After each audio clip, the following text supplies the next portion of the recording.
الحمد للہ رب العالمین والصلاة والسلام علی رسولہ الکریم وعلی آلہ واصحابہ اجمعین۔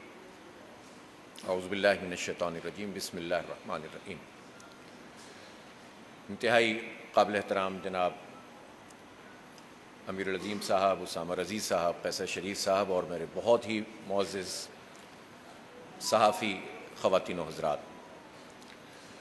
سب سے پہلے میں آپ سب لوگوں کا شکریہ ادا کرتا ہوں کہ آپ تشریف لائے ہیں اور یہ حلف برداری کی تقریب اور پھر لاہور میں اقصی ریلی کے بعد یہ ہماری پہلی انٹریکشن ہے اور صحافیوں کے ساتھ، میڈیا کے دوستوں کے ساتھ ایک طرح سے یہ پہلی ملاقات ہے۔ میں آپ کا شکریہ ادا کرتا ہوں۔ اس وقت ہمارا ملک پاکستان شدید بحرانوں کی زد میں ہے اور ہر گزرتا دن مشکلات میں اضافہ کر رہا ہے۔ بہت طویل گفتگو اس پر کی جا سکتی ہے، لیکن جو بنیادی بات ہے وہ یہ ہے کہ بحران سے نکلنا سب چاہتے ہیں کہ ہمارا ملک اس بحران سے نکل جائے۔ ہر محب وطن فرد یہ چاہتا ہے کہ ہمارے مسائل حل ہو جائیں، اور یہاں مہنگائی، بے روزگاری، یہاں جو پریشانیاں ہیں، مصیبتیں ہیں، 25 کروڑ عوام جن کو فیس کر رہے ہیں، اس سے ہمیں نجات مل جائے، ہم ترقی کرنے لگیں، آگے بڑھنے لگیں۔ لیکن محض خواہش سے تو کچھ نہیں ہو سکتا۔ کہاں سے شروع کرنا ہوگا؟ آپ جس مسئلے کو لے کر اٹھتے ہیں وہ مسئلہ بڑا لگتا ہے، اور اسی پر آدمی گفتگو کرتا رہے تو اس میں اس کے مسائل، اس کے اسباب، اس کو کیسے حل کیا جائے، اس پر طویل گفتگو ہو سکتی ہے۔ لیکن جو چیز بنیاد ہے وہ ہے آئین کی بالادستی اور جمہوری آزادی۔ یہ وہ شاہ کلید ہے جس سے پاکستان کے مسئلوں کا ہر مسئلہ جو ہے جس سے کھلے گا انشاءاللہ۔ لیکن یہ بات لوگ سمجھتے ہیں کہ محض کاغذ کی بات ہے، گفتگو کی بات ہے، اور تقریر میں چاشنی پیدا کرنے کے لیے جملہ بول دیا جاتا ہے۔ لیکن حقیقت یہ ہے کہ ہمارے ملک میں جو اس وقت آئین موجود ہے جس پر سب کا اتفاق ہے، یہ آئین ہمیں جمہوری آزادی دیتا ہے۔ یہ آئین ملک میں ایک عادلانہ نظام، اس کے قیام کی بات کرتا ہے۔ یہ اللہ رب العالمین کی حاکمیت کی بات کرتا ہے اور انسانوں یا قوموں یا ملکوں کی غلامی سے انسان کو نجات دلانے کی بات کرتا ہے۔ یہ آئین ہر شخص کو یہ اختیار دیتا ہے کہ وہ اپنی مرضی سے اپنے لوگوں کو منتخب کرے، اور گویا یہ آئین ہمیں حق حکمرانی دیتا ہے۔ 25 کروڑ عوام کو یہ حق حکمرانی دیتا ہے۔ جب آئین پر شب خون مارا جاتا ہے اور جمہوریت کا مذاق اڑایا جاتا ہے اور اپنی مرضی سے لوگوں کو مسلط کیا جاتا ہے، تو در حقیقت آئین سے انحراف کیا جاتا ہے۔ ایک ایک فرد کا حق حکمرانی اس کو غصب کیا جاتا ہے۔ لہٰذا پہلی بات یہی ہے کہ ملک میں آئین کی بالادستی ہونی چاہیے۔ 2024 میں جو انتخاب ہوا، انتخاب تو پہلے بھی 18 کا کون سا ٹھیک ہوا تھا، 13 کا کون سا ٹھیک ہوا تھا، اس سے پہلے کے بھی جتنے انتخابات ہیں سب میں شکایات لوگوں کو موجود ہیں۔ لیکن 2024 کے انتخابات نے تو حد کر دی، اور ایسے ایسے کارنامے انجام دیے گئے کہ 5,000 ووٹ لینے والا اس کو 50,000 کر دیا گیا، 10,000 لینے والے کو 1,00,000 کر دیا گیا۔ اور میں ظاہر شہر کراچی کی بات کرتا ہوں کہ جہاں یعنی کل ملا کر ایم کیو ایم نے 1,00,000 1.5 لاکھ ووٹ حاصل کیے، اور ماشاءاللہ سے ان کی شہر میں 17 ان کو جو ہے وہ سیٹیں 16 سیٹیں وہاں سے عطا کر دی گئیں، 14 وہاں سے اور 2 وہاں سے، اور اس طرح ان کو جو ہے اتنی بڑی طاقت فراہم کر دی گئی۔ جبکہ ووٹ حاصل کیے جماعت اسلامی نے یا پی ٹی آئی نے، اور ان کی نمائندگی محدود سے محدود تر کر دی گئی۔ فارم 45 موجود ہیں اور چیخ چیخ کر کہہ رہے ہیں کہ لوگوں نے ووٹ ڈالا ہے، جماعت اسلامی کو ڈالا ہے یا پی ٹی آئی کو ڈالا ہے، لیکن فارم 47 یہ چیخ چیخ کر کہہ رہا ہے کہ ہمیں عوام کی رائے قبول نہیں ہے، ہمیں تو آمریت چاہیے، ڈکٹیٹرشپ چاہیے، ہمیں تو اپنی مرضی کے لوگ مسلط کرنے ہیں اور وہ مسلط کر دیے گئے. الیکشن کمیشن کہاں ہے؟ آپ پنجاب کی بات کر لیں. میں حیران ہوں کہ کچھ عرصہ پہلے جو ووٹ کو عزت دینے کی بات کر رہے تھے، جو اس پر تحریک چلا رہے تھے، جو اپنی پریس کانفرنسوں میں لندن سے جب خطاب کرتے تھے تو مختلف لوگوں کے نام لیا کرتے تھے، انہوں نے خود اس عزت کو اس طرح قبول کیا کہ ان کے 70-80 ہزار ووٹ بڑھا دیے گئے فارم 47 میں، اور انہوں نے اس ذلت والے ووٹوں کو قبول کر کے عزت کا یہ راستہ ختم کر دیا، ترک کر دیا. اور اس کے نتیجے میں جو کچھ دور دور پھٹ پھٹ پورے پاکستان میں ان کے اوپر ہوئی ہے سب جانتے ہیں. میں اس موقع پہ یہ بھی ضرور کہنا چاہتا ہوں کہ پورے پنجاب میں جو کچھ ہوا، سندھ میں جو کچھ ہوا، انٹیریئر سندھ میں تو 45 فارم کی نوبت ہی نہیں آتی، وہاں تو وڈیرا شاہی سسٹم اتنا طاقتور ہے کہ وہ تو ہر چیز ہی مینیج کی جاتی ہے. اسی طرح بلوچستان میں جو اپنی مرضی کی ایک حکومت بنا لی گئی. یہ سب کچھ جو یہاں پر تماشا ہو رہا ہے ظاہر ہے چلنے والی چیز تو نہیں ہے. اور میں ضرور کہنا چاہتا ہوں کہ وہ ساری جماعتیں جو پی ڈی ایم کے اس جوائنٹ وینچر میں شامل ہوئی تھیں جس نے اصل میں بگاڑ پیدا کیا، ان میں سے کچھ لوگ تو ایسے ہیں کہ جو ابھی بھی اسی راستے پر قائم ہیں اس لیے کہ ان کو فارم 47 سے نواز دیا گیا ہے. لیکن کچھ لوگ اب اپنی رائے سے رجوع کر رہے ہیں. لیکن عوام کے شعور کی سطح اب اتنی بلند ہو گئی ہے کہ وہ سوال ضرور کرتے ہیں کہ آپ کی لڑائی اس وقت کس سے ہے اور کیا ہے. سب سے پہلے تو پی ڈی ایم کی ان تمام جماعتوں کو جو حالات کو خراب کرنے، ایک چلتی ہوئی حکومت کو ٹاپل کرنے، ایک بحران سے پاکستان کو دوچار کرنے میں شریک تھی، انہیں قوم سے معافی مانگنی چاہیے. پھر اس کے بعد انہیں یہ بھی واضح کرنے چاہیے کہ وہ مطالبہ کیا کر رہے ہیں. کیا وہ یہ مطالبہ کر رہے ہیں کہ وہ آئین کو بالادست کرنا چاہتے ہیں، انتخابات میں ریفارمز چاہتے ہیں، وہ یہ چاہتے ہیں کہ یہاں پر لوگوں کی جو رائے ہے اس کے مطابق فیصلے ہوں، یا وہ جماعتیں یا ان میں سے کچھ جماعتیں چاہتی ہیں کہ دوسروں کو تو فارم 47 کے مطابق حکومت دے دی، ہمیں کیوں نہیں دی. تو ان کا غصہ کہیں یہ تو نہیں ہے کہ اگر ہمیں نواز دیا جاتا اور ہمیں بھی فارم 47 کی بنیاد پر لے آیا جاتا تو ہم بھی اسی سسٹم کا حصہ بن جاتے. تو میرا خیال ہے کہ ان جماعتوں کے اوپر یہ ذمہ داری ہوتی ہے کہ اس کی پوری قوم کے سامنے وضاحت کریں، قوم سے معافی بھی مانگیں اور اپنے غصے کا سبب بھی بتائیں کہ اصل میں کیا ہے. اور ہم ان تمام جماعتوں کو جو اس وقت حکومت میں شامل ہیں، خاص طور پر مسلم لیگ نواز اور پاکستان پیپلز پارٹی اور ایم کیو ایم، تو ان کو تو ظاہر ہے ہم اس لیے تسلیم کر ہی نہیں سکتے کہ یہ الیکشن کی بنیاد پر نہیں آئے ہیں، بلکہ فارم 47 کی بنیاد پر ایک جعلی قسم کی حکومت کی بنیاد پر مسلط ہوئے ہیں.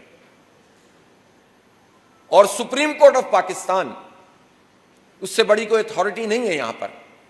اس میں کیسز اب جا رہے ہیں، خود جماعت اسلامی کیس کر رہی ہے. ہم اوور آل بھی، ہم کراچی کو بیس بنا کر ہم وہ کیس کر رہے تھے، اب ہم پورے پاکستان کی بنیاد پر بھی کریں گے. اور اپنے چیف جسٹس صاحب سے اور پوری تمام معزز جج صاحبان سے یہ درخواست کریں گے کہ یہ معمولی واقعہ نہیں ہے، یہ آئین کی بالادستی کا، جمہوری آزادیوں کا معاملہ ہے.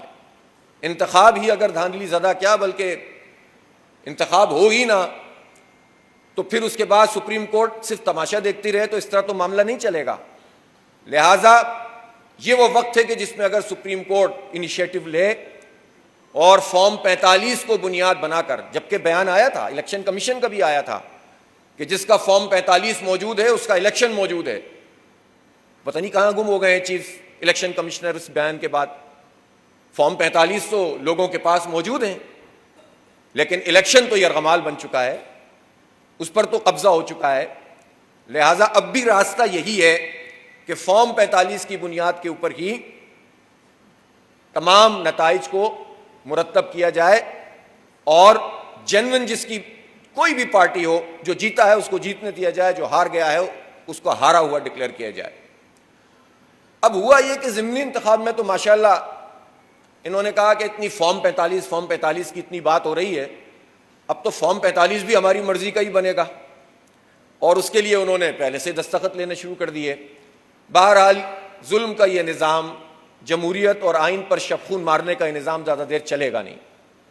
جو جتنا جلدی سمجھ لے گا اس میں ملک کا، قوم کا، پاکستان کا فائدہ ہے. جو جتنی تاخیر کرے گا وہ سب کا نقصان کرے گا۔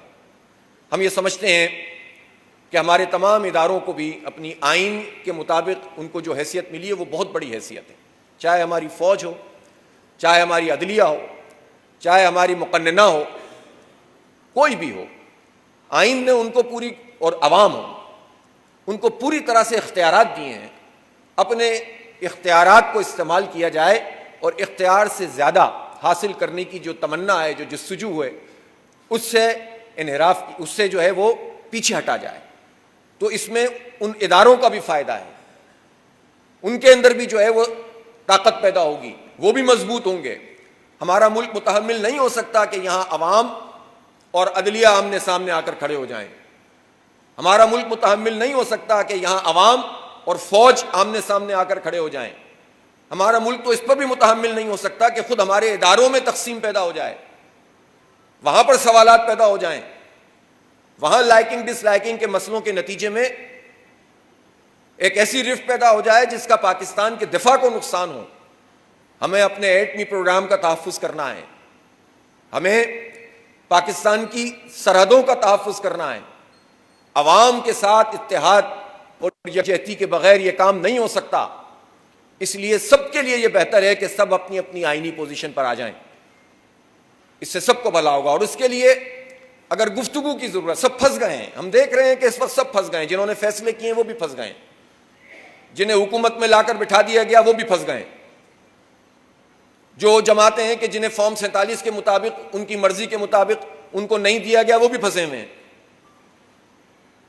اور جو جیل میں ہیں وہ تو ہیں ہی پھنسے ہوئے، جن کی جو ہے وہ شب خون مارا گیا ہے، جن کے مینڈیٹ پر ظاہر ہے وہ بھی پھنسے ہوئے ہیں، پوری قوم پھنسی ہوئی ہے، آگے کچھ راستہ نظر نہیں آ رہا۔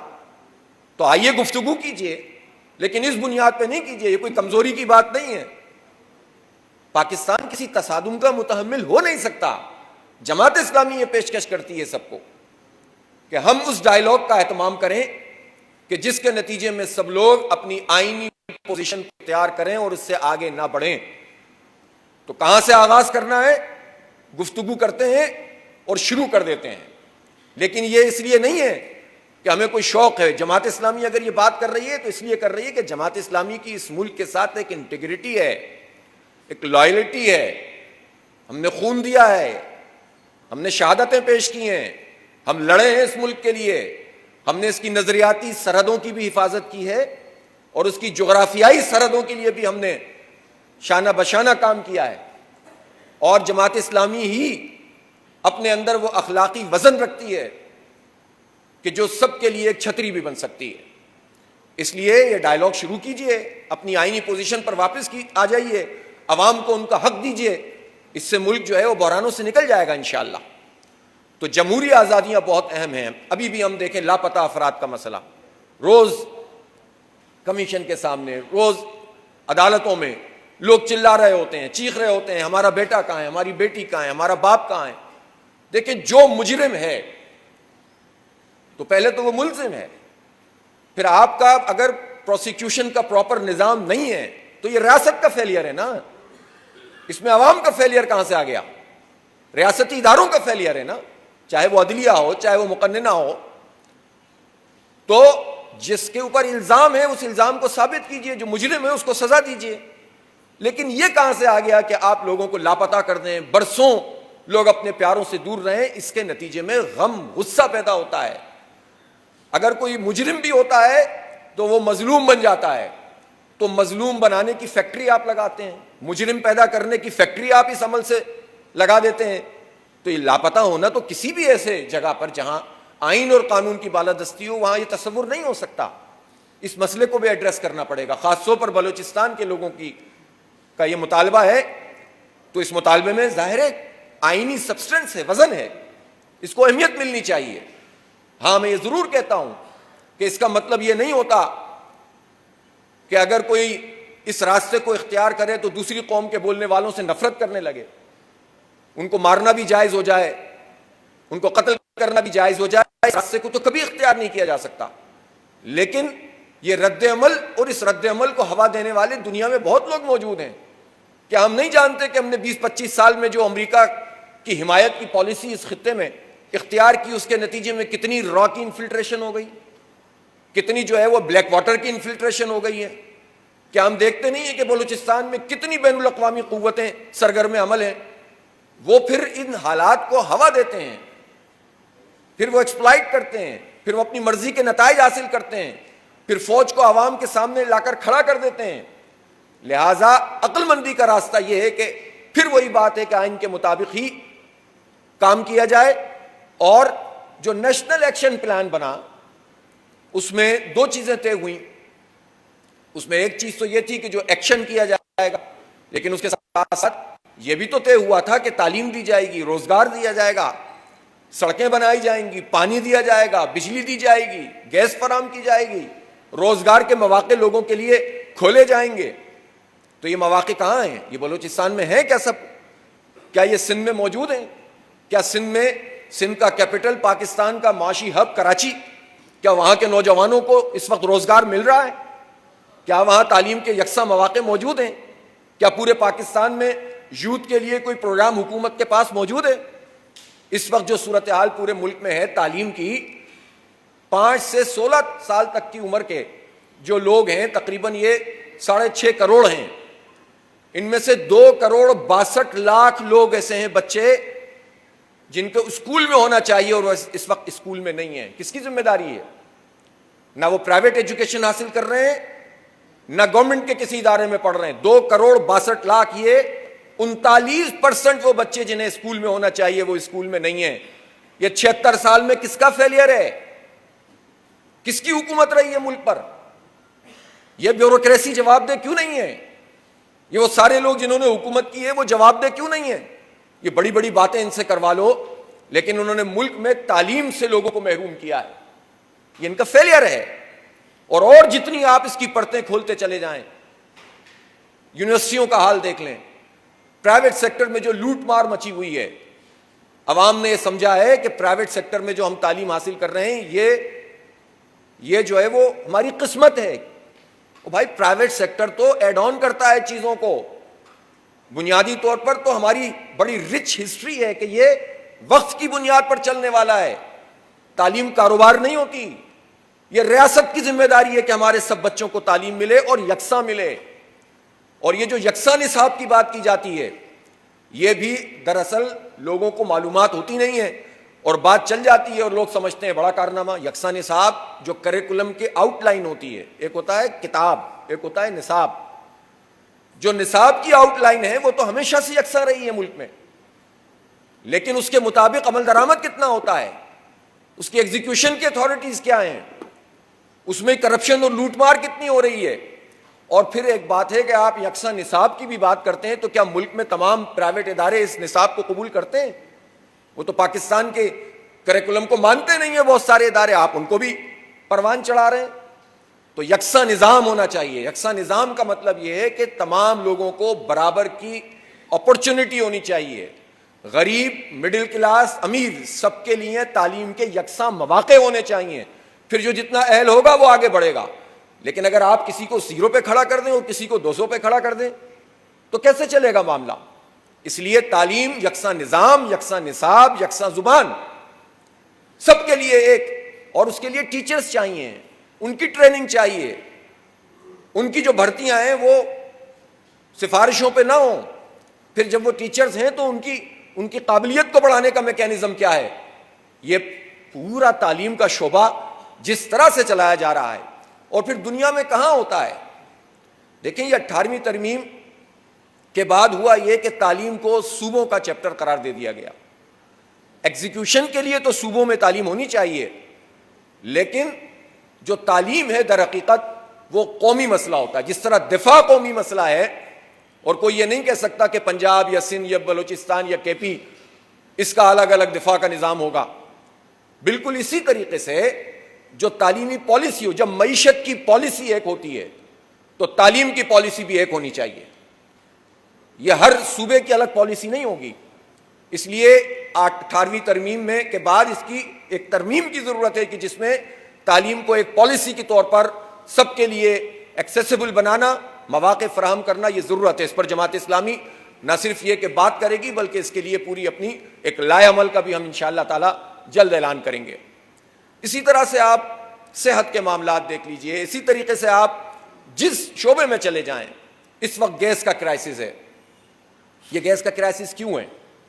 سب سے پہلے تو میں یہ کہنا چاہتا ہوں کہ پاک ایران گیس پائپ لائن پر کام لازمی ہونا چاہیے، اور جب امریکی صدر کا دورہ ہوا تو امریکی وزارت خارجہ کی طرف سے بیان جاری ہوا کہ امریکی صدر کے دورے کو ہم دیکھ رہے ہیں اور کوئی ایسی چیز نہ کی جائے جس سے آپ کے لیے خطرہ پیدا ہو جائے۔ آپ ہیں کون؟ امریکہ کو یہ حق کس نے دیا ہے کہ ہماری ایرانی صدر کا جو دورہ ہوا اس پر امریکی محکمہ خارجہ نے یہ بیان دیا کہ ہم اس کو جو ہے وہ بہت غور سے دیکھ رہے ہیں اور اس کے لیے آپ کے لیے خطرہ پیدا ہو سکتا ہے۔ تو امریکی محکمہ خارجہ کو یہ اختیار کس نے دیا ہے کہ ہمارے داخلی معاملات میں اس طرح سے بیان بازی کریں؟ آپ کا مسئلہ ایران کے ساتھ جو ہے وہ آپ دیکھیں اس کو، پاکستان کے اوپر آپ کیوں مسلط ہوتے ہیں اس طرح سے؟ اور اگر ہمارا حکمران طبقہ بھی اسی طرح سے امریکی ڈکٹیشن کو لیتا رہے گا تو ہم پنپ نہیں سکتے۔ تاریخ کا تجربہ ہے یہ، جو اپنی آزادی اور خود مختاری کا سودا کر لیتے ہیں اور وقتی حالات میں اپنے لیے راستے تلاش کرتے ہیں، وہ قوم کے لیے کچھ نہیں کر سکتے۔ اس لیے ہماری یہ ضرورت ہے کہ جو ہم خرید رہے ہیں LNG کارگو کے ذریعے سے، وہ ہمیں تقریباً $10 سے $12 کی پڑتی ہے، جبکہ خود ہمارا اپنا ارینجمنٹ $6 کا ہے۔ اگر یہ پائپ لائن بن جاتی ہے، جو کہ ایران نے اپنی جگہ پہ مکمل کر لی ہے، تو اس سے ایک تو ان انٹرپٹڈ سپلائی ہوگی، یہ سپلائی ہماری ریزیڈینشل ایریا میں بھی ہوگی اور یہ سپلائی ہماری انڈسٹری کو بھی ملے گی، اور جب انڈسٹری میں مسلسل گیس آئے گی تو آپ خود سوچ سکتے ہیں کہ معاشی ایکٹیویٹی کتنی بڑھے گی۔ یہ انرجی کرائسس اسی لیے نہ کہ کوئی چیز آپ دیں گے، نہ بجلی پراپر دے رہے ہیں، نہ گیس پراپر دے رہے ہیں، اور اتنی اس کی قیمت بڑھا رہے ہیں صرف اس وجہ سے۔ پھر آپ نے معاہدہ کیا تھا، میں زرداری صاحب سے کہنا چاہتا ہوں، آپ نے کمال اس وقت اپنے لحاظ سے عقل مندی کا مظاہرہ کرتے ہوئے اپنی صدارت کے آخری دنوں میں یہ معاہدہ کر لیا تھا۔ اب آپ دوبارہ صدر بن گئے، اب جیسے بھی بن گئے، لیکن اب آپ ذرا اس پہ ہمت پکڑیں نا، آپ سامنے آئیں کہ میں نے معاہدہ کیا تھا، اب میں اس پر عمل درآمد کرواؤں گا، کچھ بیان دینا تو شروع کریں، ابھی پتہ تو چلے کہ آپ میں کتنی جان ہے، یا جاتے جاتے سب ایک کام اس لیے کر جاتے ہیں تاکہ پولیٹیکل فائدہ اس سے حاصل ہو جائے۔ تو پاک ایران گیس پائپ لائن بننی چاہیے۔ اب دیکھیں ایران جو معاہدہ تھا اس کے مطابق جو ہے وہ پینلٹی ہم پر لگ گئی ہے، اور ہمیں یہ باتیں سننے کو مل رہی ہیں کہ ہمارے وزیر اعظم وغیرہ اس ٹائپ کے لوگ جو ہیں وہ یہ کہہ رہے ہیں کہ ہم پینلٹی ادا کر دیں گے، ہم امریکہ کو ناراض نہیں کر سکتے۔ جو لوگ اس طرح کے لوگ ہیں وہ قوم کے لیے کیا فیصلہ کریں گے؟ پوری قوم کا یہ مطالبہ ہے کہ یہ پائپ لائن بننی چاہیے، اس سے ہمارا بہت بڑا مسئلہ حل ہوگا، اور اس کے ساتھ ساتھ یہ جو گیس کا اس وقت کرائسس ہے، 2 گھنٹے کی جو ہے وہ آپ گیس فراہم کر رہے ہیں، پورے پنجاب کا یہی حال ہے، سندھ کا یہی حال ہے، KP کا یہی حال ہے، بلوچستان جہاں سے اتنے بڑے ذخائر موجود ہیں وہاں یہی حال ہے۔ اس کا کیا حل ہے؟ 15 سال تقریباً ہو گئے ہیں، پراپر ایکسپلوریشن نہیں ہو رہی۔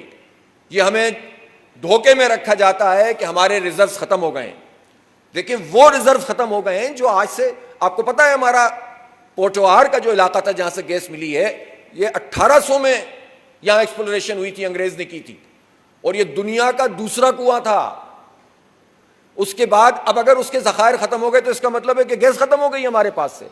اگر سوئی میں کمی ہو گئی ہے تو گیس ختم ہو گئی۔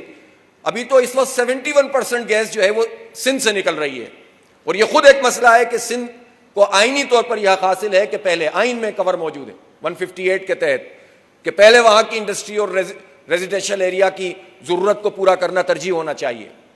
لیکن یہ کرائسس پورے ملک میں پیدا ہی اس لیے ہوا ہے کہ ایکسپلوریشن نہیں ہو رہی۔ جو بلاکس آئیڈینٹیفائڈ ہیں ان پر ایکسپلوریشن کیوں نہیں ہو رہی؟ ابھی پچھلے دنوں ایک خط جاری ہوا منسٹری کی طرف سے کمپنیوں کو، اور ان سے کہا گیا کہ آپ گیس کی پیداوار کم کر دیں، اس لیے کہ جو پریشر ہے وہ بڑھ گیا ہے، اس پریشر کو مینٹین کرنے کے لیے ضروری ہے کہ آپ گیس کی پیداوار کم کریں۔ یہ پریشر کیوں بڑھا تھا؟ اس لیے کہ انڈسٹری کا بیڑا غرق کیا ہوا ہے، اور اس کے نتیجے میں پیداوار جو ہے وہاں پر اس طریقے سے نہیں تھی، آرڈرز کا مسئلہ بنا ہوا تھا۔ لیکن یہ ہر سال اس طرح کرتے ہیں، بجائے اس کے کہ اتنے کرائسس میں اس گیس کی پیداوار کو بڑھایا جائے، یہ مزید کم کرتے ہیں۔ اس کے نتیجے میں کمپنیوں کو پرابلم کیا ہوتی ہے؟ یہ ٹیکنیکل مسئلہ ہے کہ جس کنویں سے آپ مسلسل گیس لے رہے ہیں، جب آپ اس کو روکتے ہیں، سلو ڈاؤن کرتے ہیں، تو دوبارہ سے اس کو ایکٹیویٹ کرنا بعض اوقات وہ ایکٹیویٹ ہی نہیں ہو پاتا، یا ٹیکنیکل پرابلم آ جاتے ہیں، تو پہلے ہی کرائسس ہے اور کرائسس ہو جاتا ہے. بہت ساری بڈنگ نہیں ہو رہی، ہم شیل گیس کی طرف نہیں جا رہے، ہم ٹائٹ گیس کی طرف نہیں جا رہے. ابھی OGDC نے کہا ہے کہ ہم 80 کنویں کھودیں گے، چلو ٹھیک ہے، اپریشیٹ کرتے ہیں ہم اس کو، لیکن ہمارے پاس گیس موجود ہے، بلاکس آئیڈینٹیفائڈ ہیں. ہم کس پریشر میں آ کر یہ کام نہیں کر رہے؟ بڑی بڑی کمپنیاں چلی گئی یہاں سے، چونکہ ایک بڑی کمپنی اگر بین الاقوامی آتی ہے اور ایک جگہ پر ایکسپلوریشن کرتی ہے تو اس کے ارد گرد آپ کے لیے بہت بڑا جو ہے وہ راستہ بن جاتا ہے مزید کنویں کھودنے کا. تو گیس کا کوئی کرائسس پاکستان میں ایز پر ایکچوئل موجود نہیں ہے. یہ نااہلی ہے ان حکومتوں کی جو ساری کی ساری موجود رہی ہیں. یہ اگر ایک چین بن جائے، ایک سائیکل بن جائے، تو یہ مسئلہ آئندہ 5-10 سال میں حل ہو جائے گا. اور اس دوران میں Iran Pakistan gas pipeline کے ذریعے سے اس مسئلے کو آپ حل کر سکتے ہیں، ورنہ ہر سال اپنی پالیسیوں کے نتیجے میں جو کارگو آپ لیتے ہیں اور جو LNG لیتے ہیں وہ انتہائی مہنگی بھی پڑتی ہے، اور پھر اس میں کک بیکس کے اور ان سب چیزوں کا بھی مسئلہ پیدا ہوتا ہے. یہ کرائسس حل ہو سکتا ہے. IPPs کا مسئلہ کیسے حل نہیں ہو سکتا؟ یہ جعلی قسم کے معاہدے، 9-10 ہزار میگا واٹ وہ ہے جو قوم پیسے ادا کر رہی ہے اور اس کی بجلی ہم کنزیوم ہی نہیں کرتے، اس لیے کہ بجلی زیادہ اس کی، یہ ٹیک اور پے کے معاہدے ہیں. کیوں ہے بھائی؟ یہ ہم نے کیا قصور کیا ہے؟ عوام نے کیا قصور کیا ہے؟ 1994 سے سلسلہ چلا آ رہا ہے، بے نظیر صاحبہ کا جو دور تھا اس زمانے سے، اور ابھی تک سب نے کہا کہ ہم اس کو ریوائز کریں گے. یہ پچھلی حکومت میں عمران خان صاحب کے زمانے میں اس پر کافی بات بھی ہوئی، لیکن عمل درآمد نہیں ہوتا. ابھی بھی اگر اس کے اوپر عمل درآمد ہو تو تقریباً 100 کے قریب اگر IPPs ہیں تو اب 70-80% تو پاکستانی کمپنیاں ہیں.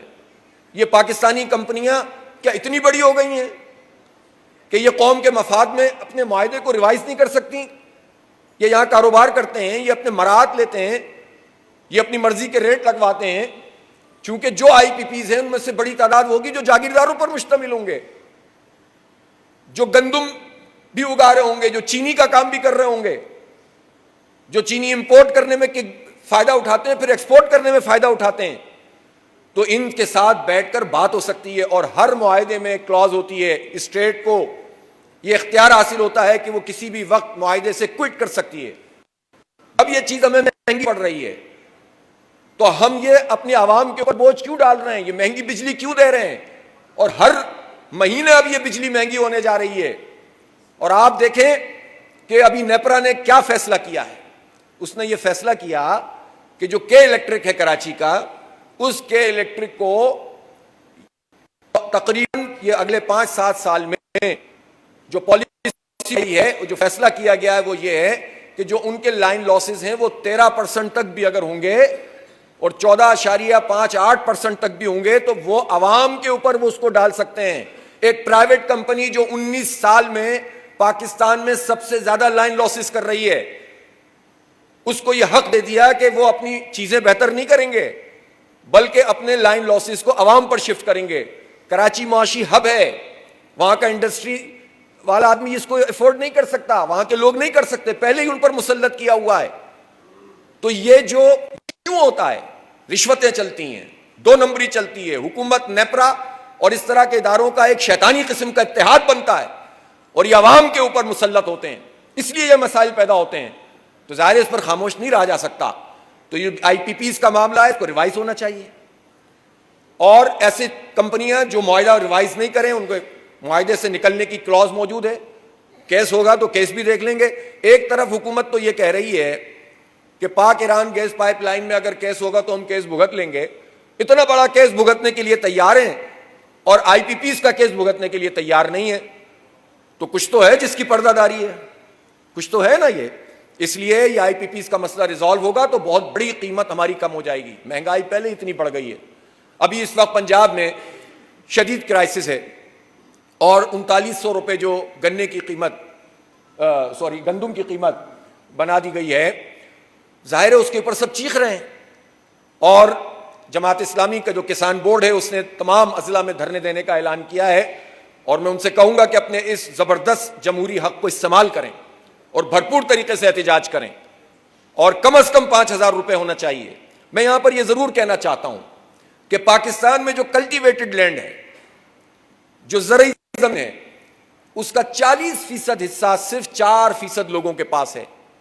باقی جو 60% ہے وہ لوگ ہیں جن کا 2.5 ایکڑ 5 ایکڑ 7.5 ایکڑ تک ہے. جو 5 ایکڑ 7.5 ایکڑ سے اوپر والے ہیں وہ صرف 4% ہیں جن کے پاس 40% رقبہ ہے. وہ ٹیکس نہیں دیتے. عام کسان پر بوجھ ڈالو، جاگیردار کو فائدہ پہنچاؤ، وڈیرے کو فائدہ پہنچاؤ، اور یہ اس لیے پہنچاؤ کہ یہی جاگیردار حکومت میں موجود ہوتے ہیں، یہی وزیر ہوتے ہیں، یہی مشیر ہوتے ہیں، انہی میں سے بیوروکریسی کے لوگ ہوتے ہیں. خاندان کا ایک آدمی بیوروکریٹ ہوتا ہے، ایک آدمی فوج میں چلا جاتا ہے، ایک آدمی جو سیاستدان بن جاتا ہے. انہی کی حکومتیں چلتی رہتی ہیں اور یہی ہماری تقدیر کے فیصلے کرتے ہیں. تو پورے سال میں 4 ارب روپے ٹیکس جمع کرایا جاگیرداروں نے، اور تقریباً 300 ارب روپے ٹیکس جمع کرایا سیلریڈ کلاس نے. جو تنخواہ دار طبقہ ہے وہ 300 ارب روپے جمع کرا رہا ہے، جو بڑا جاگیردار طبقہ ہے وہ 4 ارب روپے جمع کرا رہا ہے. یہ کیا نظام ہے؟ آئی ایم ایف کو کوئی تکلیف نہیں ہوتی اس پہ. آئی ایم ایف کو تکلیف ہے کہ ایران سے بات مت کرو. ایران کے صدر کا استقبال ہو کے کان کھڑے ہو جاتے ہیں، وہ اپنے باتیں کرنا شروع کر دیتے ہیں. یہ ہماری خود مختاری، ہماری سوورنٹی، ہماری آزادی کے اوپر حملہ ہوتا ہے جب یہ آئی ایم ایف اور امریکہ اس طرح سے بات کر رہے ہوتے ہیں. لہذا معاشی طور پر بہت چیزیں بہتر ہو سکتی ہیں، انہی حالات میں ہو سکتی ہیں. یہ بجلی کی قیمت، یہ گیس کی قیمت، یہ پیٹرول کی قیمت، مراعات کو کم کیا جائے، بیوروکریٹس کی مراعات. اور میں یہ ضرور کہنا چاہتا ہوں کہ دفاعی بجٹ کے حوالے سے ہمارا موقف بہت واضح ہے. ظاہر ہے ہمارے ملک کی دفاع کی جو بھی ضرورت ہے وہ پوری ہونی چاہیے، اور قوم نے پہلے بھی، جب ہم ایٹم بم اور نیوکلیر پروگرام کی بھی بات کرتے ہیں تو یہ کسی فوج یا جرنیل کا نہیں، یہ پاکستان کی قوم کا نیوکلیر پروگرام ہے، اور اس کی ہم نے قیمت ادا کی ہے. ہم اس کی حفاظت کرنا چاہتے ہیں، اس پر بھی نظریں ہیں. لیکن ہم وہ تمام چیزیں جو غیر دفاعی اخراجات ہیں، چاہے وہ بیوروکریسی میں کسی افسر کی شاہ خرچیاں ہوں یا فوج میں کسی بریگیڈیئر اور جنرل کی شاہ خرچیاں ہوں، ان سب کے اوپر قدغن لگنی چاہیے. ان سب کو قربانی دینی ہوگی. قربانی صرف عام لوگوں سے مانگتے ہو، خود مزے کرتے ہو، یہ تو نہیں چلے گا. ججز کو بھی اپنے آپ کو پیچھے کرنا ہوگا، سیاستدان بھی اپنی مراعات کو کم کریں، سب مل کر قربانی دینا ہے. پھر عام لوگ کیوں قربانی دیں؟ مڈل کلاس کیوں قربانی دیں؟ کیوں غریب لوگ قربانی دیں؟ بڑے لوگ تو عیاشیاں کریں. آپ ان کے پیٹرول کا ہی خرچہ لگا لیں تو آپ کو اندازہ ہوگا کہ سینکڑوں ارب روپے ہیں جو مراعات میں ہم پیٹرول دے رہے ہیں ان لوگوں کو. یہ بچائیے، عوام کے اوپر بوجھ کم کیجیے. یہ پورا ایجنڈا ہے جس پر جماعت اسلامی الحمدللہ کام کر رہی ہے. اور میں ضرور یہ کہنا چاہتا ہوں کہ بہت سے ایشوز ہیں اس وقت، جو تعلیم کا مسئلہ، صحت کا مسئلہ، ہماری یوتھ جو ایک بہت بڑا کرائسس ہے اس وقت، ان حالات کی وجہ سے، جمہوریت پہ شب خون کی وجہ سے. اپنی مرضی کے لوگ منتخب آپ نے کر لیے، لوگوں نے کر لیے، لیکن ان کو نہیں آنے دیا گیا. اس کے نتیجے میں ایک فرسٹریشن ہے، اور نوجوان یہ کہتے ہیں کہ اس ملک میں ہمارا کوئی مستقبل نہیں ہے. اس سے بڑھ کر کوئی تکلیف دہ بات نہیں ہو سکتی. یہ اس ملک میں 35 سال تک کی عمر کے 70% لوگ ہیں. آپ بتائیں کہ اتنے بڑے لوگ یہ کہاں جائیں گے؟ سب ملک سے باہر بھی نہیں جا سکتے. ہمیں انہیں تعلیم دینی ہوگی، انہیں روزگار دینا ہوگا، انہیں آزادی دینی ہوگی.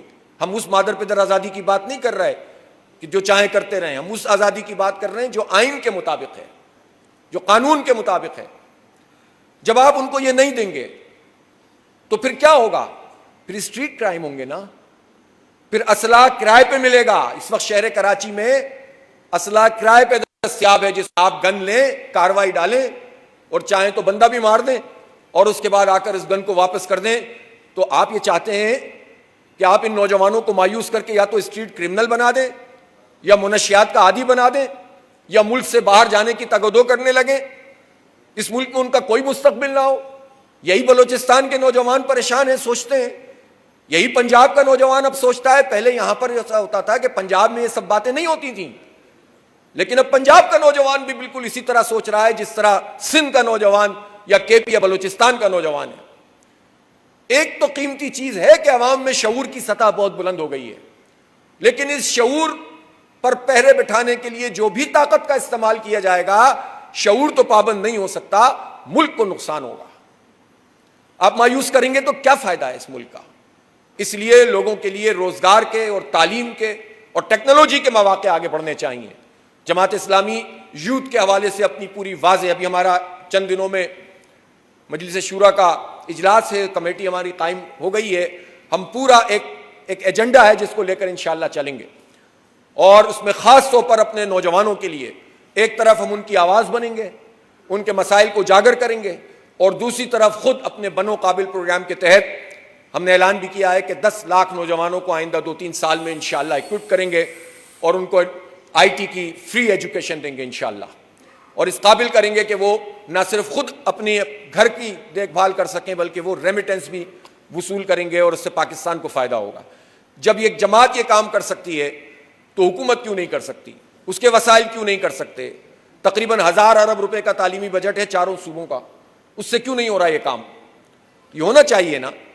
تو اس لیے ہم یوتھ کے حوالے سے بھی، اور خاص طور پر خواتین جو آدھی آبادی ہے، جو ورکنگ ویمن ہیں، ان کے اپنے مسائل ہیں، جو گھر میں ورکنگ ویمن ہیں، اصل میں یہ تصور بھی درست نہیں ہے کہ جو گھریلو خاتون ہوتی ہے وہ کتنا کام تو وہ کرتی ہے بیچاری، وہ کام کرتی ہے تو مرد اس قابل ہوتا ہے کہ وہ کمانے کے لیے باہر نکلتا ہے۔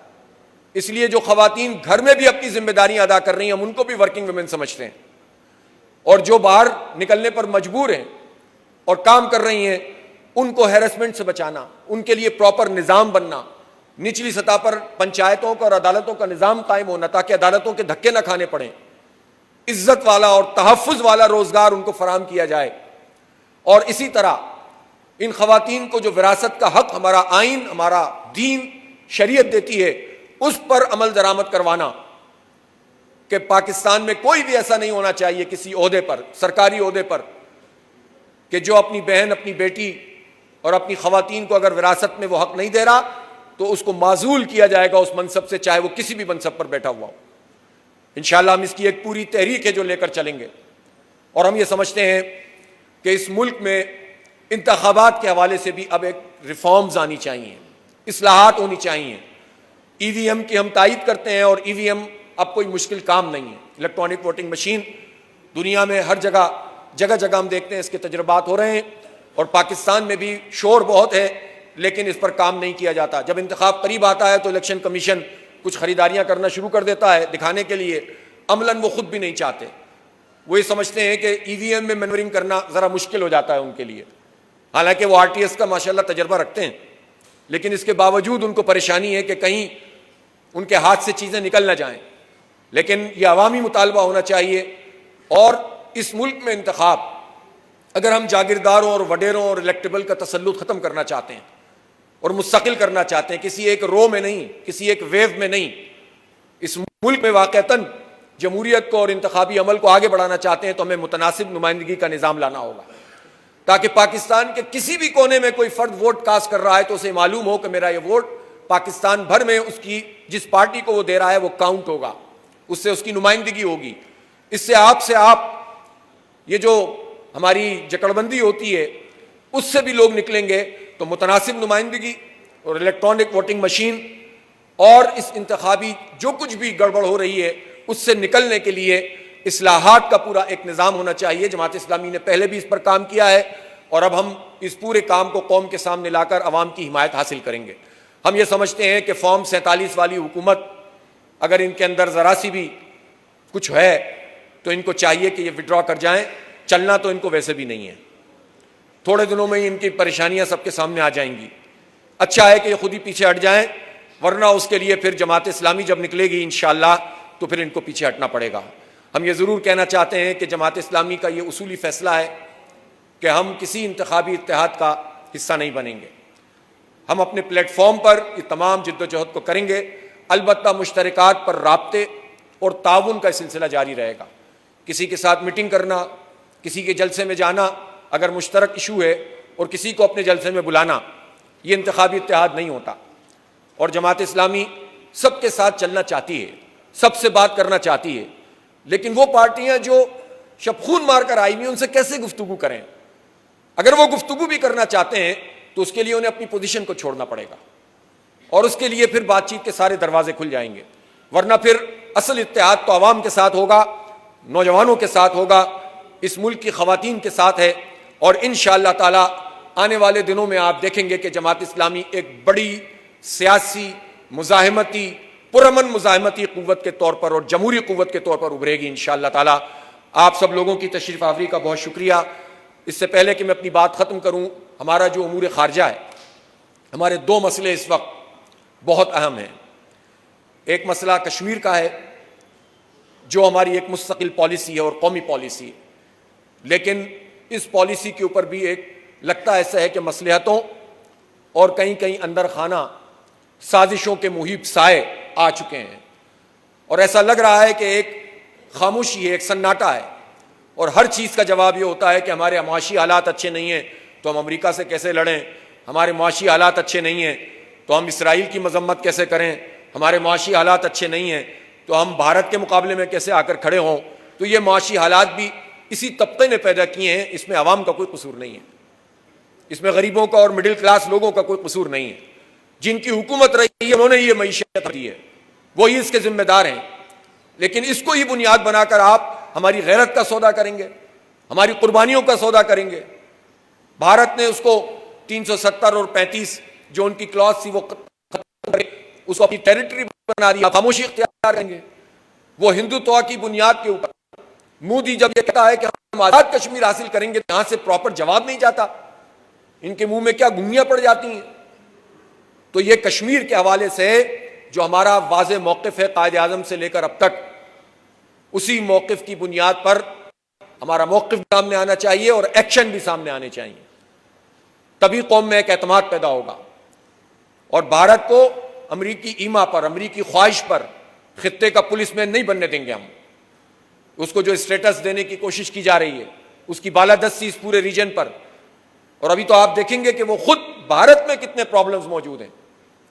ہمیں بتایا جاتا ہے کہ معاشی طور پر وہ بہت ترقی کر رہا ہے، لیکن اس کا مطلب کیا ہے کہ آپ ترقی کریں نا معاشی طور پر، آپ اپنے لوگوں کو امپاور کریں، آپ کرپشن چھوڑیں، آپ لوٹ مار چھوڑیں، آپ جاگیرداری ختم کریں جس طرح انہوں نے 1948 میں کر دی تھی، آپ جو ہے وہ آئی ٹی میں اپنے نوجوانوں کو آگے بڑھائیں، بجائے اس کے کہ آپ یہ کام کریں آپ بھارت سے ڈرانے لگ جاتے ہیں۔ تو اس لیے یہ سب کام نہیں چلے گا۔ اور دوسرا فلسطین کا معاملہ پوری امت کا، پوری انسانیت کا معاملہ ہے۔ میں سلام پیش کرتا ہوں امریکہ میں اس وقت طالب علم جس طرح احتجاج کر رہے ہیں، تمام یونیورسٹیز میں پولیس انہیں روک رہی ہے، وہ مزاحمت کر رہے ہیں، وہ یہ نہیں دیکھ رہے کہ زبان کیا ہے، نسل کیا ہے، مذہب، اس کو بھی وہ ایک طرف رکھ کر انسانیت کی بنیاد پر اہل غزہ کے ساتھ کھڑے ہیں۔ اور میں پاکستان کے نوجوانوں سے بھی کہتا ہوں کہ اپنی اپنی جامعات میں وہ فلسطینیوں کی آواز بنیں، اپنے اپنے تعلیمی اداروں سے اس تحریک کو لے کر آگے چلیں۔ اور فلسطین ہمارا ایمان کا مسئلہ بھی ہے، اس لیے کہ مسجد اقصیٰ ہے وہاں، جہاں نبی پاک صلی اللہ علیہ وسلم نے انبیاء کی امامت فرمائی تھی، وہ صہیونیوں کے قبضے میں ہے۔ یہ انسانیت کا مسئلہ ہے کہ اہل غزہ 40,000 کے قریب شہید کر دیے گئے۔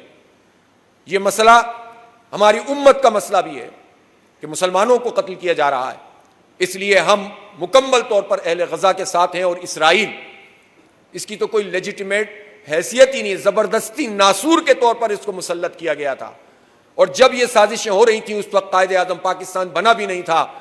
جو آل انڈیا مسلم لیگ کا اجلاس ہوتا تھا اس میں ایک پاکستان کے لیے قرارداد ہوتی تھی کہ ایسا خطہ ہونا چاہیے جہاں مسلم اکثریتی علاقے ہوں، اور دوسری قرارداد فلسطینیوں کے حق میں اور اسرائیل کے اس پورے عمل کی مذمت میں ہوتی تھی۔ قرارداد پاکستان میں یہی سب کچھ ہوا۔ تو یہ تو ہمارا قائد اعظم کے زمانے سے ہمارا پورا ایک اسٹانس ہے، اس اسٹانس کے مطابق ایکشن ہونے چاہیے۔ ابھی تک صرف زبانی جمع خرچ تو کہیں کہیں ہو جاتا ہے، اور ہماری اطلاع میں یہ بات آئی ہے کہ کچھ دباؤ ہماری حکومت پر یہ ہے کہ اسرائیل اور اس کی مذمت کے حوالے سے کوئی بات میڈیا پر نہ آئے، اس پر کام کیا جا رہا ہے۔ میں سمجھتا ہوں کہ ایسی کوئی حرکت قابل قبول نہیں ہے۔ میڈیا کو اس طرح پابند کرنا امریکی مفادات کے خاطر اور اسرائیلی مفادات کے خاطر درست نہیں ہے۔ اگر ایسا ہے تو اس کا نوٹس بھی پوری قوم لے گی اور آپ کو یہ کام نہیں کرنے دیں گے۔ اسی طرح انڈونیشیا پہ بھی اس وقت ایک دباؤ آیا ہوا ہے، اور پاکستان پہ بھی، اور مختلف ذریعوں سے لوگ بھیجے جا رہے ہیں کہ ہم اسرائیل کو کسی طرح تھوڑا اپنی اس کی مخالفت ڈورمنٹ کر دیں یا اس کو تسلیم کرنے کی طرف جائیں۔ یہ سازشیں کامیاب نہیں ہوں گی انشاءاللہ۔ کسی صورت میں بھی ہم اس کو تسلیم نہیں ہونے دیں گے۔ اگر دیکھنا ہے ہمارے حکمرانوں کو تو بچوں کا وہ جذبہ دیکھیں۔ اس وقت جو بائیکاٹ کی کیمپین ہے، یہ بائیکاٹ کی کیمپین کون چلا رہا ہے؟ یہ بچے چلا رہے ہیں۔ یہ اپنے ماں باپ سے کہتے ہیں کہ ہمارے بچوں کو وہاں پر اسرائیل شہید کر رہا ہے اور آپ ان کی مصنوعات یہاں پر خرید رہے ہیں۔ یہ خواتین چلا رہی ہیں۔ دیکھیں کہ پوری قوم غزہ کے ساتھ کھڑی ہوئی ہے، حماس کے ساتھ کھڑی ہوئی ہے، مجاہدوں کے ساتھ کھڑی ہوئی ہے، مزاحمت کاروں کے ساتھ کھڑی ہوئی ہے، اور آپ جو ہے وہ اسی طرح سے سوچ رہے ہیں، سازشیں کر رہے ہیں۔ تو یہ نہیں ہوگا۔ واضح طور پر نہ صرف یہ کہ اہل فلسطین کی حمایت ہونی چاہیے، لیکن یہ ہومیوپیتھک، بلکہ ہومیوپیتھک والے پھر ناراض ہوتے ہیں کہ آپ ہمیں اس طرح کیوں کہتے ہیں، بلکہ ایک واضح مخالفت اسرائیل کی اور امریکہ کی ہونی چاہیے۔ امریکہ دہشت گردی کو تقویت پہنچا رہا ہے۔ امریکہ کی پوری ہسٹری دہشت گردی کی ہے۔ امریکی عوام الگ ہے، امریکی ریاست دہشت گردی کے ساتھ کھڑی ہوئی ہے، امریکی عوام فلسطین کے ساتھ کھڑے ہوئے ہیں، اور یہ تقسیم ہے جو پیدا کی ہے مزاحمت نے۔ اسی لیے ہم کہتے ہیں کہ مزاحمت میں زندگی ہے۔ ہم اپنے معاشرے میں پرامن سیاسی مزاحمت کے اس کلچر کو عام کریں گے، ہم اپنے حق کے لیے لوگوں کو لے کر انشاءاللہ کھڑا کریں گے، اور اللہ نے چاہا تو یہ قوم ایک مرتبہ پھر اپنی منزل کی طرف آئے گی۔ آپ سب لوگوں کا بہت بہت شکریہ، اتنی طویل گفتگو آپ نے سنی ہے۔ جزاک اللہ، وآخر دعوانا الحمدللہ رب العالمین۔ آئندہ انشاءاللہ، یہ پہلی تھی تو میں نے ذرا لمبی بات کی، آئندہ ذرا مختصر بات کیا کریں گے۔ جی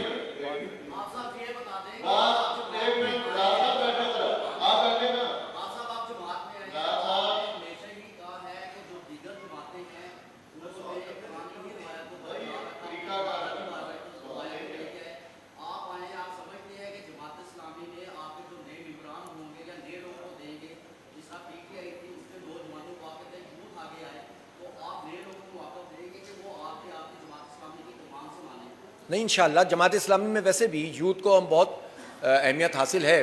آپ یہ دیکھتے ہوں گے نا کبھی کہ بھائی دیکھیں ہر جگہ کا اپنا ایک کیڈر ہوتا ہے، اور ہر جگہ پر ہر عمر کے لوگ نہیں ہوتے نا، ایک کمبینیشن ہوتا ہے۔ ہم کبھی بھی یہ نہیں کہیں گے کہ بڑی عمر کے لوگوں کو مائنس کر دیں، یہ ایک امتزاج ہوتا ہے، ایک کمبینیشن ہوتا ہے، جس کے نتیجے میں جماعتیں ہوں یا قوم ہوں یا کوئی آگے بڑھتا ہے۔ تو یوتھ کے لیے ہم بتا تو رہے ہیں آپ کو کہ ایک زبردست پالیسی بھی لا رہے ہیں، ہم اپنی ممبرشپ کو بھی اوپن کر رہے ہیں، پہلے بھی اوپن ہے اور زیادہ اس کو وسیع پیمانے پر کریں گے۔ اللہ نے چاہا آپ مستقبل قریب میں ایک جماعت اسلامی کو ایک بڑی پاپولر جماعت کے طور پر، اور صرف پاپولرٹی نہیں، اصل مسئلے کیا ہیں، ایشو بیس ہم پالیٹکس کرنا چاہتے ہیں، ہم مسئلوں کو حل کرنا چاہتے ہیں، ہم ڈیلیور کرنا چاہتے ہیں، ہم کر رہے ہیں اس وقت بھی۔ ہم خدمت کے میدان میں، تعلیم کے میدان میں، صحت کے میدان میں اس قوم کی خدمت کر رہے ہیں، ایک پارٹی اور ایک جو ہماری الخدمت NGOs کے تحت۔ تو ہم اس خدمت کے دائرے کو بھی وسیع کریں گے، ایجوکیشن کے دائرے کو بھی وسیع کریں گے۔ بنو قابل کو ایک برانڈ ہم نے بنایا ہے، اور بڑھے گا انشاءاللہ۔ پورے پنجاب میں آپ دیکھیے گا، پورے KP میں آپ دیکھیے گا، بلوچستان میں انشاءاللہ ہم اس کے لیے زبردست کام کر رہے ہیں، پہلے ہی سندھ میں تو آپ نے دیکھ ہی لیا ہے۔ تو ہم یہ بھی کریں گے، اور سب کے لیے، اور خواتین خاص طور پر، عام خواتین معاشرے کی، ہم یہ چاہتے ہیں کہ وہ جماعت اسلامی کا حصہ بنے۔ ہم ان کو ساتھ لے کر چلیں گے انشاءاللہ، اور ان کو عزت اور وقار کے ساتھ، پورے اعتماد کے ساتھ ان کو اس پورے عمل کا حصہ بنائیں گے جو ہمارے ملک کی ترقی کا عمل ہے اور تعمیر کا عمل ہے۔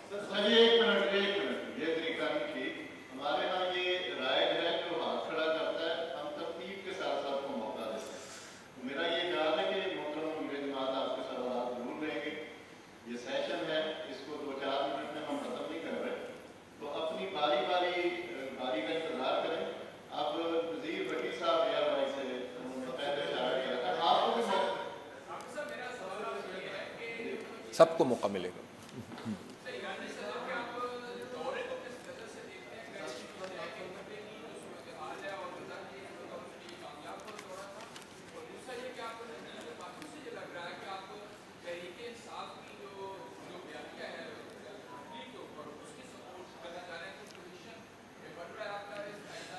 ایرانی صدر کے دورے کے حوالے سے تو میرا خیال یہ ہے کہ اس کا آؤٹ کم قوم کو بتانا چاہیے۔ ایک تو یہ عجیب سی بات ہے، یہ بہت بڑا واقعہ تھا کہ وہ تشریف لائے تھے، اور خاص طور پر پاک ایران تجارت اور گیس پائپ لائن کے حوالے سے اس کی بڑی اہمیت تھی، اور غزہ اور فلسطین کی صورتحال میں جو پچھلے دنوں ڈیولپمنٹ ہوئی ہے اس میں تو اس کی اہمیت اور بڑھ گئی تھی۔ تو اس دورے سے پہلے بھی ایک مشاورت کا عمل حکومت کو کرنا چاہیے تھا، اور اس کے بعد بھی اس کا آؤٹ کم بتانا چاہیے قوم کو۔ صرف ایک عمومی قسم کے بیانات دینے سے کہ اس پر اتفاق ہو گیا، تجارت پر اتفاق ہو گیا، اس طرح کے بیانات جاری نہیں ہونے چاہیے۔ تو میں سمجھتا ہوں کہ یہ اہم دورہ تھا، اور اس کی اہمیت اور بڑھ سکتی ہے اگر فیصلے سامنے آئیں اور عمل درآمد بھی ہو اور پریشر میں ہم نہ آئیں. اور دوسری بات جہاں تک ہے ہمارا موقف بہت واضح ہے. اس موقف کے مطابق جس پارٹی کا بھی موقف ہوگا اشتراک عمل، رابطہ، تعاون یہ سب اپنی جگہ پر کریں گے. لیکن میں نے ایک بات واضح کر دی ہے کہ جماعت اسلامی کسی سیاسی انتخابی اتحاد کا حصہ نہیں ہوگی.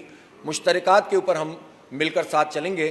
اگر مسئلہ یہ ہوتا ہے کہ اگر کسی ایک چیز کی زد کسی پارٹی پہ پڑ رہی ہے، اب نون لیگ نہ کرتی نا الیکشن چوری، ڈاکہ نہیں مارتی نا ایم کیو ایم اور نون لیگ اور پیپلز پارٹی، تو ہم ان کے خلاف نہیں بولتے، ان سے بات چیت کرتے. لیکن جب آپ پورا ڈاکہ مار کے آ جائیں فارم 47 کی بنیاد پر تو گفتگو کی جائے گی. اب یہ گفتگو اور کسی اور پارٹی کی گفتگو ایک جیسی ہے تو اس پہ کیا فرق پڑتا ہے؟ ہم نے تو پی ڈی ایم کی تمام جماعتوں کو یہ کہا ہے کہ ان کو اپنی پوزیشن بھی واضح کرنی چاہیے اور قوم سے معافی بھی مانگنی چاہیے. اور آج اگر وہ احتجاج کر رہے ہیں تو یہ بھی بتائیں کہ وہ فارم 47 کے مطابق حکومت نہ ملنے پر احتجاج کر رہے ہیں یا فارم 45 کی بالادستی پر احتجاج کر رہے ہیں. السلام علیکم سر، کیا حال ہے؟ کہاں ہیں کہاں ہیں؟ آپ امیر آئے ہیں مسئلہ کے. سر سوال یہ ہے کہ گزشتہ جب چند دہائیوں پر غور کریں تو جتنی بھی سیاسی جماعتیں ہیں وہ سیاسی نعرہ استعمال کرتی آ رہی ہے. ایک نعرہ سندھ سے چلا روٹی کپڑا اور مکان، آپ مجھ سے بہتر جانتے ہیں سندھ کا کیا حال ہے. پنجاب سے چلا ووٹ کی عزت ہو، مجھ سے بہتر جانتے ہیں. اس کے بعد ایک تبدیلی کا نعرہ آیا اور جو تبدیلی کا نعرہ وہ بھی اگر میں سوال کروں تو وہ یہ سارے نعرے بڑھ گئے. تو سر جو طریقہ ہے کہ سوال یہ ہے کہ کیا جماعت اسلامی بھی آپ کی قیادت میں کوئی نعرہ سیاسی نعرہ استعمال کرے گی؟ اور سیکنڈ یہ طریقہ کہ سر فیصلہ ساز جو ہے وہ پولیٹیکل انجینئرنگ کے لیے فیصلے وہ کرتے ہیں، تو کیا معیشت کے لیے یا غریب عوام کے لیے کوئی فیصلہ وہ کریں گے؟ یہ دو چھوٹے سوال. اچھا دیکھیں، نعرہ تو ایک سامنے کی چیز ہوتی ہے. اگر نعرے کے پیچھے پوری ورکنگ نہ ہو اور حالات کے مطابق ان کا سلوشن نہ ہو، تنظیم نہ ہو اور پورا لائحہ عمل نہ ہو تو وہ نعرہ واقعی وہ ہو جاتا ہے جو آپ کہہ رہے ہیں. لیکن اگر نعرہ بھی آ جائے گا، لیکن اصل بات تو یہ ہے کہ عوام کے ساتھ اتحاد کر کے، یوتھ کے ساتھ اتحاد کر کے ہم انشاءاللہ تعالیٰ آگے بڑھیں گے اور پورے ایک لائحہ عمل کے ساتھ بڑھیں گے. ہم سنجیدگی کے ساتھ آگے بڑھیں گے اور پرامن سیاسی مزاحمت کی ایک تاریخ رقم کریں گے انشاءاللہ. اس سے خود بخود پاکستان کے مسائل حل ہوں گے انشاءاللہ. السلام علیکم حافظ صاحب، میں نام موین نظر ہے، G M N T V سے ہوں. میں نے آپ سے ایک تو آپ کو مبارک ہو، پہلی دفعہ جو ہے میں بیٹ کرتا ہوں جماعت اسلامی کی. دوسرا میں نے یہ پوچھنا تھا کہ میں گزشتہ تقریباً 20-25 سال سے جرنلسٹ ہوں. جماعت اسلامی کی سیاست جو ہے وہ متواتر جو ہے وہ جو کہ آپ سے پہلی ملاقات ہے تو یہ پوچھنا ہمارا بنتا ہے کہ متواتر وہ نیچے کی طرف جا رہی ہے بجائے کہ عوامی سپورٹ ان کے ساتھ زیادہ ہے. کیونکہ ہمارے پاس جرنلسٹوں کے پاس دو چیزیں ہوتی ہیں کہ ہم یہ سمجھیں گے کہ کوئی جماعت کتنی پاپولر ہے، اس کو ووٹ کتنا پڑا ہے، ٹھیک. دوسرا یہ ہے کہ ان کے پاس سیٹیں کتنی ہیں، لوگ ایجز ہوتی ہے. جماعت اسلامی مسلسل جو ہے وہ ایک نیچے ان کا سیاسی جسے کہتے ہیں نا نیچے کا عمل جاری ہے. اس کی وجوہات کیا ہے؟ دوسرا جماعت اسلامی کا کیا سسٹم، میری ایک رائے ہے میں آپ سے بتاتا ہوں کہ جماعت اسلامی جو ہے وہ اس کا اسٹرکچر اس طرح کا ہے تو این جی او کی طرح کا اس کا اسٹرکچر ہے. تو اس کی وجہ سے یہ تو نہیں ہے کہ جماعت اسلامی کو اسٹرکچر کی وجہ سے بار بار اپنے اصولی موقف پہ کمپرومائز کرنا پڑتا ہے. اس بارے میں تھوڑا سا بتا. ایک تو آپ نے سوال کیا، ایک تجزیہ کیا، تو وہ تو آپ کی مرضی ہے، جو چاہیں کریں. لیکن جہاں تک اس کا تعلق ہے، اس انتخاب کے بعد تو جو ہے نا اس وقت انتخابی اعداد و شمار جو حکومت نے جاری کیے ہیں اس کی تو کوئی حیثیت رہی نہیں ہے. لیکن ظاہر ہے شہر کراچی میں اس وقت ہمیں بہت بڑے پیمانے پہ ووٹ پڑے. آپ سب جانتے ہیں کہ جماعت اسلامی نے وہاں پر تقریباً 8 لاکھ کے قریب ووٹ لیے، لیکن جماعت اسلامی کی اس وقت تک جو سیٹ بچ سکی وہ ایک ہے. ایم کیو ایم نے 1 لاکھ سے 1.25 لاکھ ووٹ بھی نہیں لیے جینون، اور اس کی کتنی تھیں ابھی میں بھول بھی گیا ہوں، 17 اور پتہ نہیں صوبائی کی 25-30 تو وہ ہیں. تو ان اعداد و شمار کی بنیاد پر تو آپ تجزیہ نہیں کر سکتے نا. تو اسی طرح سے پورے ملک میں یہ میں مانتا ہوں کہ جماعت اسلامی انتخابی چوائس کے اعتبار سے اس جگہ پر اس وقت تک نہیں رہی ہے کہ جتنا اس کو ہونا چاہیے. اس کی اپنی پرفارمنس، اس کے کریکٹر، اس کی جمہوریت اور اس کی کردار سازی اور اس کی محنت جتنی ہے. لیکن ظاہر ہے اس پر ہمارے ہاں گفتگو بھی ہوتی ہے، تبادلہ خیال بھی ہوتا ہے. میں سمجھتا ہوں کہ اب وہ دور اللہ نے چاہا تو گزر جائے گا، گزر گیا ہے، اور اب جماعت اسلامی ہی نہیں پاکستان کے عروج کا دور ایک دفعہ پھر شروع ہوگا انشاءاللہ تعالی. کیونکہ جماعت اسلامی اور پاکستان جدا جدا نہیں ہے. اللہ نے چاہا تو جماعت آگے بڑھے گی. جی حافظ صاحب السلام علیکم، آپ کو بہت بہت مبارکباد. آپ نئے امیر جماعت اسلامی منتخب ہوئے ہیں. ابھی آپ نے آئین اور قانون کی بالادستی کی بات کی ہے، تو جماعت اسلامی نے ماضی میں پہلے بھی سپریم کورٹ آف پاکستان میں کانسٹیٹیوشنل پٹیشن انڈر آرٹیکل 184 دائر کی ہیں.